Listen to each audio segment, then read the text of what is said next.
Hello, everybody. I'm Joe McGovern, awards reporter at TheWrap. We are happy to have you here for our 2021 Awards and International Screening Series. And today we are really excited to bring you Withdrawn Arms, which is one of this year's entries for Best Documentary Feature. We're going to show you the trailer now, and then we'll get right into a conversation with executive producers John Legend and Jesse Williams, co-directors and producers Glenn Kino and Afshin Shahidi, and of course, with Olympic gold medalist Tommy Smith, the subject of the film. And to our audience, please join us in the live chat of the stream, share your thoughts, and also let us know where you're tuning in from. And now, before we introduce our guests, here is the trailer for Withdrawn Arms. 1968, Black athletes were expected to perform and shut up. We were dealing with racism. We were dealing with not having a voice. Running became my voice. I knew something had to be done. My next move would be immortalized in history.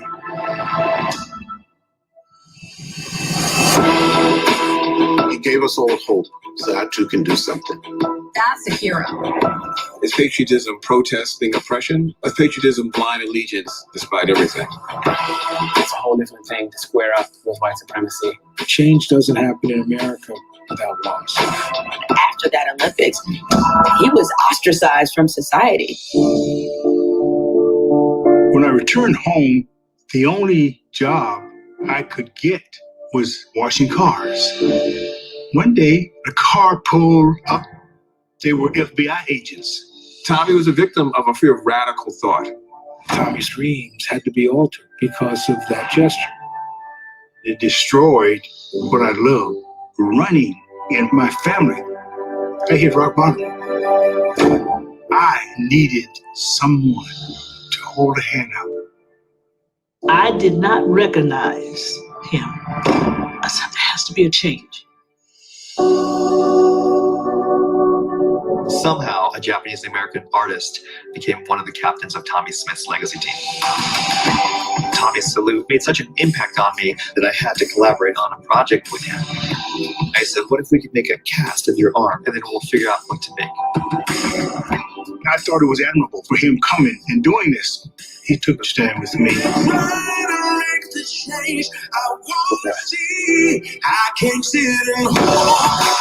My projects with Tommy allows you to be a witness for this rich history that Salute created. That history is happening right now. How can we not let ourselves neglect the next Tommy Smith? The work that Glenn and Tommy have done is brotherhood. It doesn't matter who you are, we're all in this together. For 50 years, people have been putting words in my mouth. That fist meant pride. It means strength. It means togetherness, one as a nation.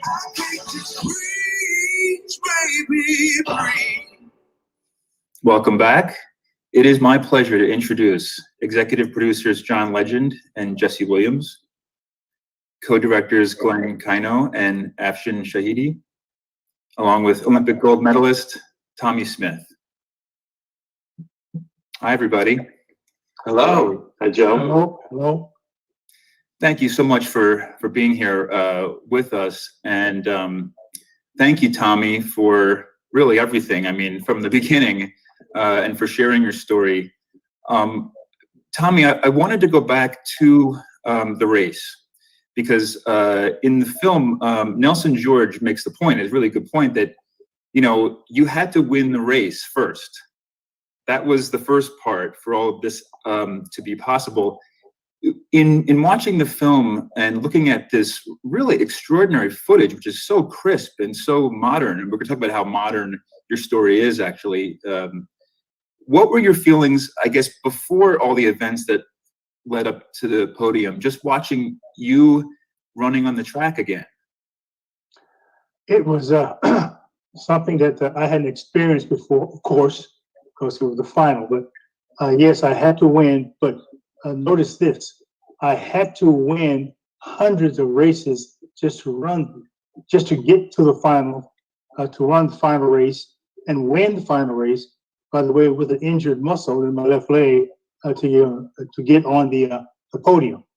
And it was something that I had been waiting for quite a while, but not that particular stand. And that was the magical thing about the whole process, the Olympic Project for Human Rights. And now it was time to make a stand. And this was the stand that everyone around the country, in fact, around the world, saw, but determined their own idea of what was happening.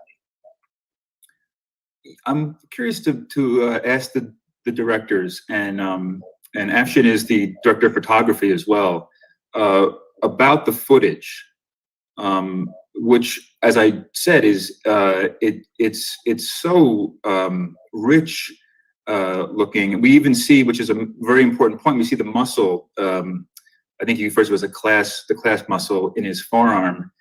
This is 52-year-old footage. Tell us about, I guess, for both of you, your experience of just watching all you get, I guess, everything you could get your hands on from that day. Mm-hmm. There was a lot of source material from those Olympics. So there was a lot for us to kind of go through. There's rights issues, obviously, so we had to figure out what we could use, what we could afford, which wasn't a lot, but we had to figure out what we could afford the rights to, and then what would make sense in the context of the story that we were telling. And so obviously the race is a pivotal part, as Tommy pointed out. He had to win that race in order to be able to get up on the stand.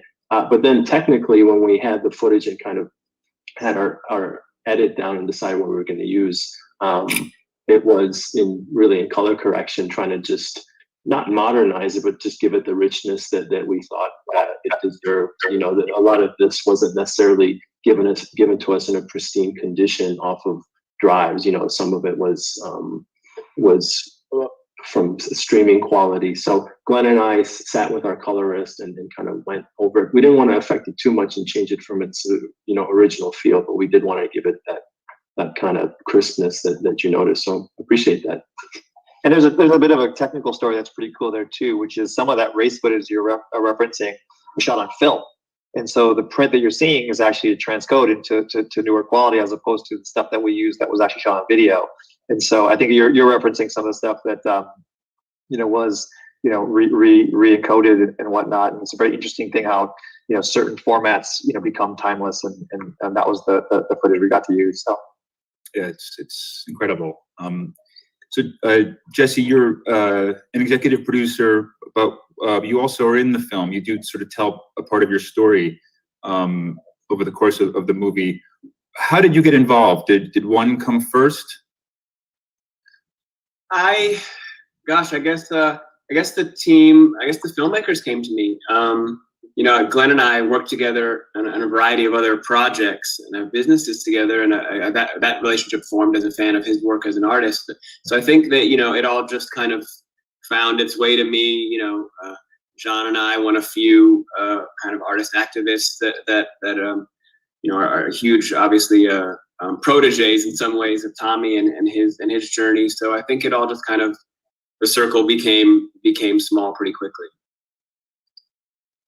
And John, yeah, same question for you, I guess. We don't see you, but we do hear you with this incredible live version of Simon and Garfunkel's Bridge Over Troubled Water over the end credits. How did Tommy's story come into your life?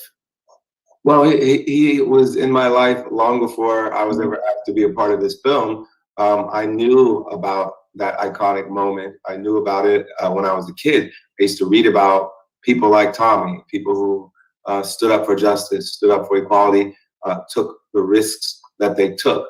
Those were my heroes when I was a kid. And so I knew about this story, but the opportunity to tell this story to the world via this documentary, when it came to us at Get Lifted Film Company, we were excited to be a part of it because we wanted to make sure the world knew about Tommy and knew about the context that surrounds all the athlete activism that we see today. Everything that's happening right now, whether it's Colin Kaepernick or any other athletes who are speaking out and doing so at some risk to themselves, This is not a new thing. And I think it's important for us to recognize our ancestors, the legacy that we walk in. And I think this film helps us to contextualize what's happening right now and honors Tommy while he's still here to get his flowers. Yeah. In the documentary, we see the podium and the national anthem really, I think in real time. It actually does unfold as it would have to somebody watching it that day. But quite movingly, the first voice that we hear after the podium is Congressman John Lewis, who we hear his voice first, and then we see him on film describing where he was that day. Can you all, I guess, talk about the inclusion of this wonderful American and who we lost last July? Yeah, I think that it was, I would say it's an honor to work on this project and to help support and play a part in, telling the story of Tommy's legacy and all of the amazing connections that come along with making this project, like, working and being able to sit down with Congressman Lewis have been so powerful and important. And I think that what that represented to us, was really, our ability to frame Tommy in a way so that, this sort of concept of the baton being passed and understanding what John's sacrifice was, leading into Tommy's sacrifice, leading into the sacrifices of the young people today. I think that, John played a very pivotal role in all of this. And we were very moved to have him say yes and be part of it. Whenever I think about John Lewis, I think about all that he's been through, all that he's seen in this country.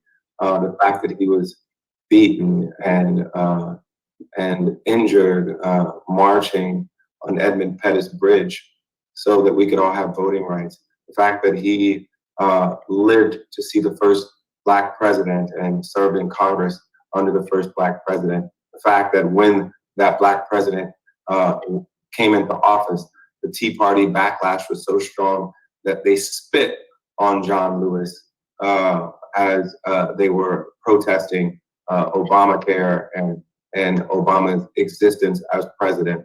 The fact that he's seen the Voting Rights Act defanged by John Roberts and the Supreme Court to the point where you have to have a new Voting Rights Act named after him that hopefully will pass in Congress so that the vision of full suffrage for all citizens becomes more real. Every time I see him, I think about how far this nation has come, but also about how we have to continue to fight, because every time we've made progress, there have been forces who have tried to take us back. Yeah.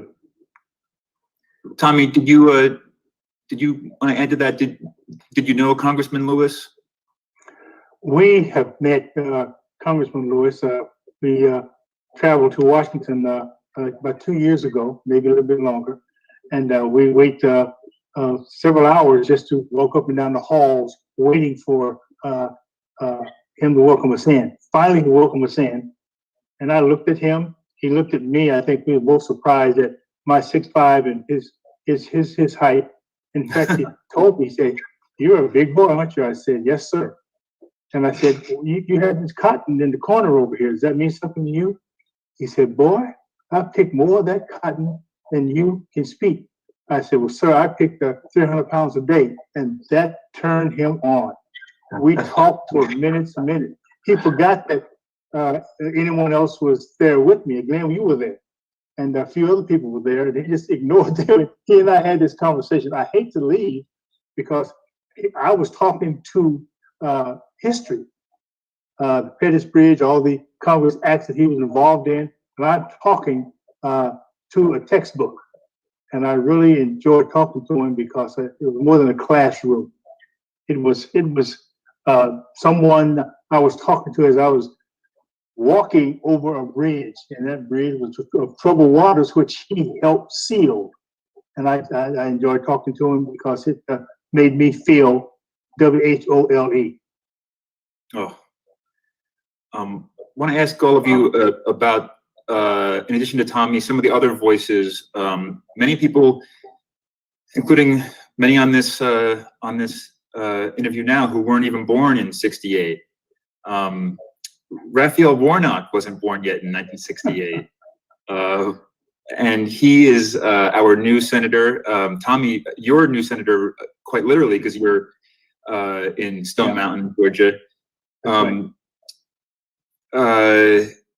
So maybe starting with the co-directors, but then going to everybody, just can you talk about the scope of the project in terms of all the reach out and who you wanted to involve in telling, you know, Tommy's story?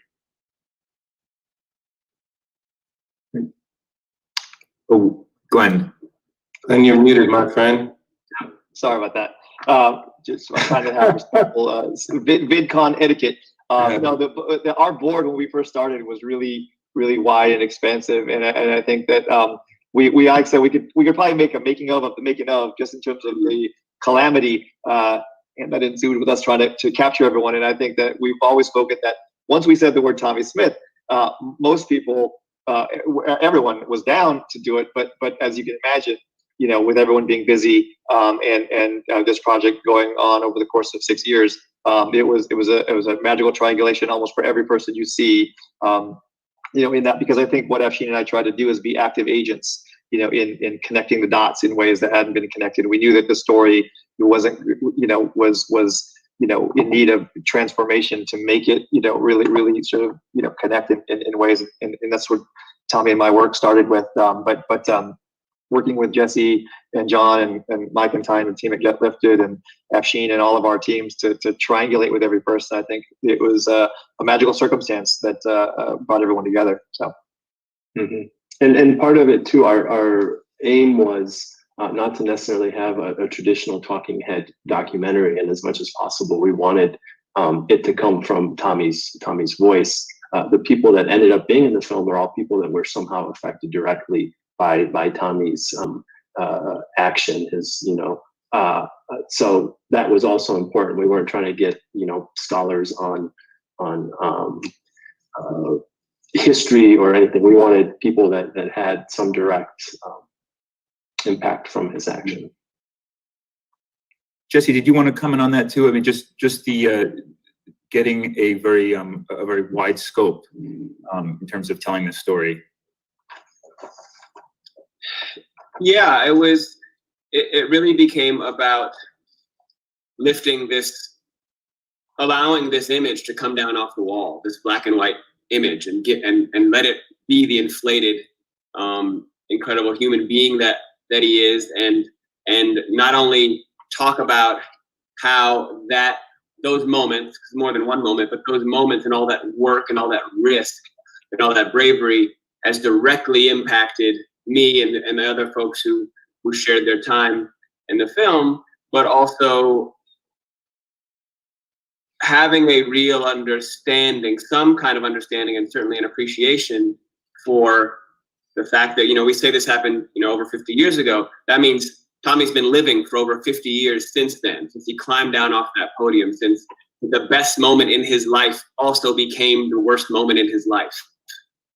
And what happened on the other side of the peak of that mountain, and having us really have to shine a light on that and help the world understand, just because you slap somebody up on a poster doesn't mean they're gone or you get to pick their greatest highlights. They still have to eat 3 meals a day. They still have to raise a family. They still have to work. They still have to give and receive love, hopefully from their country and a community that will remember, if not reward them, have a place for them.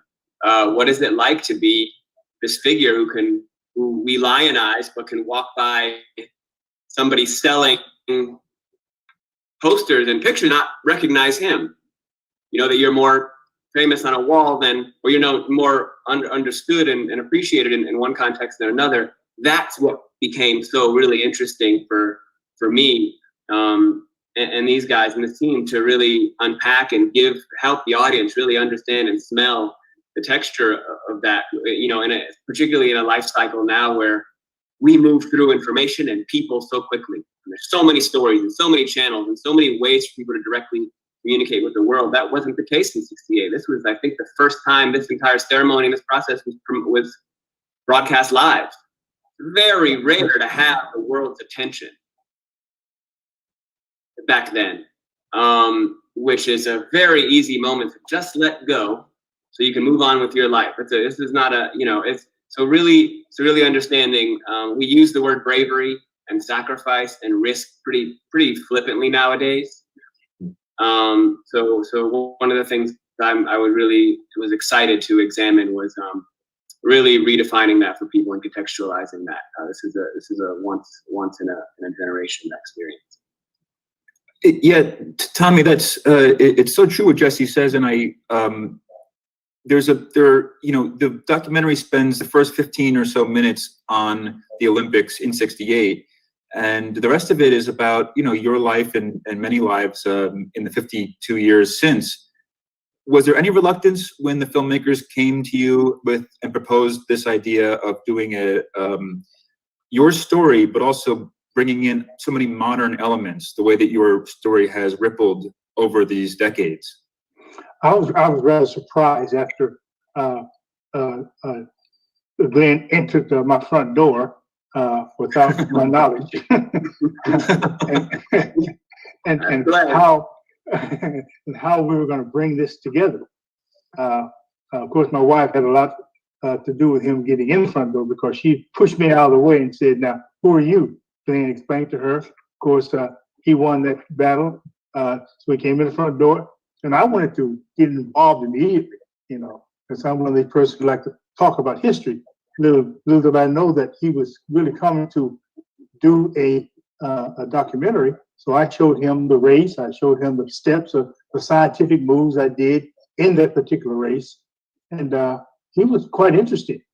And the words he used to identify the job that he wanted to do in history, it excited me, and I'm still excited because we're still working.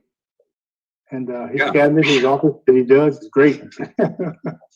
Yeah, Joe, we were saying that. I was saying that Tommy was the only person who saw the salute from the inside out. Yeah. We've all seen it only from the outside in. And sometimes when you define something that doesn't have any words, you have to define it from multiple vantage points. And I think that's what we try to do is from contemporary and historical voices, begin to try to redefine and define what Tommy's sacrifice looked like, but through other people's and through a lot of people's eyes, knowing that we had the only person who saw that salute, from the outside, from the inside out. So, and that moment just before how connected the history and the present are, throughout this film. One, I think we're all fortunate that Tommy's here to speak for himself, and also we see through Glenn's work, his artwork, and everything else that he was trying to do, how he was trying to bring history to the present, and the mix of voices that we hear from in the film, I think, helps to do that as well. And it's perfectly relevant because this subject is still so relevant. And I love that this film connects what's going on now with our history. There's a piece of context, Joe, if I could, that I think John mentioned earlier. The shut up and dribble, and these kind of this barrage of deflections that athletes and entertainers get to stay out of the way and let people continue to be trampled. And Tommy mentioned when he met John Lewis, their connection around picking cotton, and it just kind of light bulbs for me that picking 300 pounds of cotton, picking cotton, that doesn't contextualize for you that if anybody on the planet has earned the right to criticize their own country, right? People get thrown, well, they're rich, or they play basketball, or they sing, or they've got all these excuses. There's nothing more American, right, than much about the African journey in this country. But Tommy, somebody who has actually grown up picking cotton in American soil, he's got a damn right to be able to have this gesture. So I say that only because as we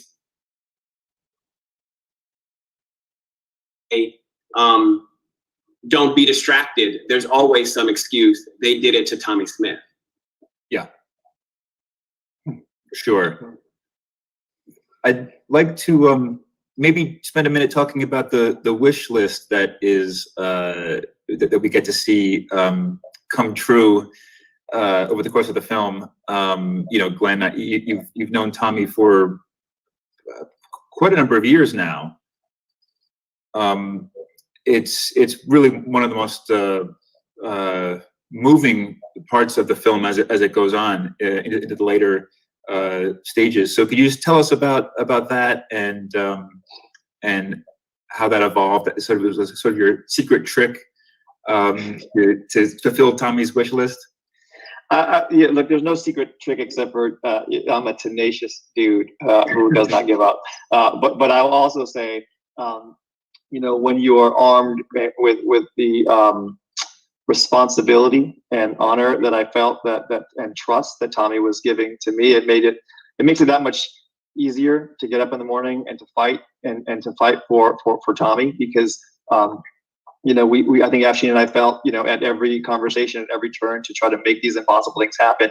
You know, this was, you know, we were in service, and I think that, you know, there's something that we try to model, and we hope the film you know, suggests, is that, you know, it's a noble thing, and it's a rewarding thing, and conversations like this, you know, just gives us joy, and it's like service to the story, service to our elders, you know, service to those who have made sacrifices are so meaningful. And I think, you know, for me, at least as an artist who has spent time also making works that are, let's say, from an authored sense, like my artworks, you know, the most rewarding moments were making artworks that were for Tommy and that were with Tommy. And I think there's no shame in, you know, there's actually a tremendous amount of pride in that we have in being in service. And I think right now, in a sort of egocentric world where most people are trying to like get their own, you know, message out and do this, I mean, you know, for us to anyway put this project forward and you know, put forth the suggestion that this is an intersectional model of support where we can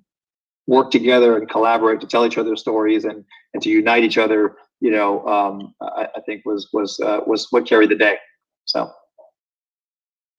Tommy, we do see in the film you and your wife meeting Colin Kaepernick. I don't know if that was the first time, but it's very intimate when the two of you hug each other. Can you maybe just talk about that moment when it happened and what it meant to you? Obviously, we see what it meant to him. I've been waiting for quite some time before then to meet Colin Kaepernick, because I had an idea of how he felt. He put an image in front of the cameras, and he explained on site. In fact, he had bowed to his knees before, but it wasn't noticed until it was noticed. But when I saw this guy walk in the door, I think it was in New York where I met him. And I thought I was a pretty big guy. I thought I had little muscles here and there, you know. But I saw this guy, and I said, "My goodness gracious!" And when I hugged him, it was even more plain that the feeling of him meant more to me than eating an ice cream sandwich. And I kind of like ice cream sandwiches now. And when we embraced, there was an electricity, a genuine electricity of work being done. That was work being done just by embracing the guy and putting him back and looking at his face and letting him tell me how much he appreciated what I did. Then I said to him the same thing. Then I said, "Let's move together as we walk across this bridge." And he really agreed to stay in contact and continue to do what he believed. But it was magical meeting someone who sacrificed as he did and still moving, because he faced, I think, 6 years, and he gave this up to fight for human rights. Yeah, I mean, certainly the bravery that he showed like yours was so controversial, but it's looking better every day. Yes, yes. What he did and what you did, of course. So one last big question, I guess, before we wrap up. Tommy, you know, the film is so much about the reaction. We're still living with the reaction, you know, to what you did in '68 there on the platform. But can you all talk about the reaction to this documentary? I just love watching it and knowing that people all over the world are going to be seeing this and seeing your story. So since it's been able to be viewed a bit more, can you, I guess, just share what the response has been like?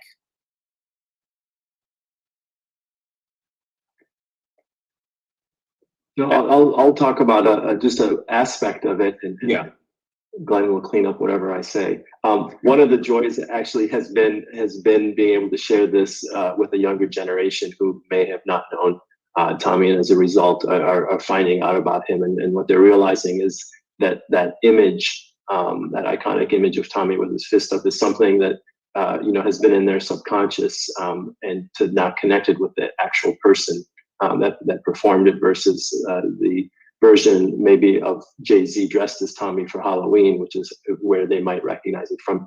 But to really, as we've talked about too, passing that baton forward to another generation of young people, and letting them know that no matter the size of their platform, their voice is important, and that they can impact change in whatever way, large or small. So I think the young kids that have seen it have really enjoyed it. Learning both about Tommy, the connection between art and activism, have all, I think, been poignant moments for them. Yeah, I think for me, one of the most rewarding things has been to hear people who have said the exact phrase, "I thought I knew what that was about, and now I know that it also means me. I know that I'm included in that." And one of the things that when Afshin and I, started to think about making the film, Get Lifted, John and Ty and Mike and Jesse, we were the first people to jump on board. Then after, we did, 25 meetings with companies that said that they already knew the story, and the story had already been told, which it hadn't been, and we knew that. And so now putting this out there and having, getting phone calls from, people who really were appreciate that we were stubborn and put the story out, because it does open up something that they thought was a historic moment that they all thought that they knew, to really get to know Tommy and to appreciate him. And, while he's alive, while he's around, I think has been the most rewarding thing. Yeah, I would also say, I think one of the other consistent responses has been, I mean, kind of like I thought I knew the story, is that like familiarity is not necessarily understanding. And, I know it, I recognize its silhouette, but it doesn't mean just because I've seen it for a matter of decades doesn't mean I understand it any better in the 30th year than I did in the first, if it's not really unpacked. And then there's also beyond the moment, people kind of realizing that, I guess there is this perception that fame comes with a pension plan. They're like, just because, just because I've seen it, they stay that way. They're frozen that way. They're taken care of. They're not left for dead. When in fact, by and large, folks are. So I think that's one of the elements that I'm most thankful for, is that people, it humanizes, it rounds out, it adds dimension to this incredible icon. For me, it's humbling, because you look at what backlash Tommy faced. You look at what happened to so many of our leaders from that era. So many of them didn't even survive into the 70s. It's humbling, because any sacrifice people think I'm making, or any hard work they think I'm putting in, I'm like, well, look what these folks went through for us, so that we could have freedom, and so that we could be able to vote, so that we could have equality in this country. They sacrificed so much, and I think it puts that into context and makes clear how grateful we should be to them. Tommy, I just, again, I guess on behalf of everybody who's seen the film, and certainly the whole creative team, just to tell you it's been an honor to speak to you here, and to thank you, and thank your wife, really, especially, you need to mention her. She might hear me. Yeah, is she with you? Well, yeah, she's someplace around one of these rooms right here. And you have a lovely house, which I'm so glad we get to see in the film too, and that you're so happy there in Stone Mountain. So, yeah, from the bottom of our hearts, thank you so much, Tommy, for everything. You're welcome, welcome, welcome. And my last entry would be, I wanted to say this. I've been in different conversations with people around and about, especially here in Georgia, especially in Stone Mountain. And Stone Mountain has a background of moving forward unpeacefully. I've been in a situation that was about this guy that was on the victory stand in 1972, okay? And I'm in this conversation. Now I'm ready to listen. And they said, his name was Tommy Smith, and I got to meet this guy someday. And I just sit there and just, you know, what am I supposed to do? Here I am right here. No, I just, more than once. So it's the victory stand that carries the message. The person who made it might be dead and gone, but I think the perpetuous situation will last. And that's what I wanted to make that message, so people can understand that it's not what you do, it's how you carry what you did. You know, actually, before we leave, Glenn, just because what Tommy just said, you are sort of his art biographer in a way. Can you tell us what else is in the works? I mean, or where can we maybe around this country see some of the artwork that you've done inspired by Tommy? We have an exciting announcement coming out in the next week, probably, about a really big project that's coming out. Tommy and I just did an exciting collaboration over the past winter with Beats. That was great. That got shouted out during the NBA Finals, which was exciting. We did a set of headphones that we're very proud and happy that LeBron wore. But we have a very big, exciting announcement coming out very soon. Glenn, this doesn't air till January 27th, so it may have already been announced. No, it's going to be. We timed it for right after. Oh, okay. That's why I was trying to get the scoop. I was trying to get the scoop. Oh yeah. Hold on. Well, it has to do with the Breakfast of Champions. Which is really exciting. And so we finally got that going, and so we'll be announcing that really soon. And then chapter 2 of this is a larger project that Tommy and I are cooking up with a bunch of his team as well, which I'll just say is the extension of the legacy team, and that is a next 8-year project that will hopefully culminate with a dramatic thing in LA in 28, because there's a couple of things that happen around then. So we have a big legacy team project coming up too. So very exciting. That's sooner than we think. So it is. All right. Well, everybody, thank you so much. Everybody, stay healthy, stay safe, stay sane. Thank you. Thanks everybody so much for joining in with us. Yeah, thank you very much. Thank you. Thank you everybody for joining us. Be sure to take advantage of our free trial to Wrap Pro and be the first to know about upcoming Wrap screenings and events. You can check back onto our screenings page, screenings.thewrap.com. Thank you.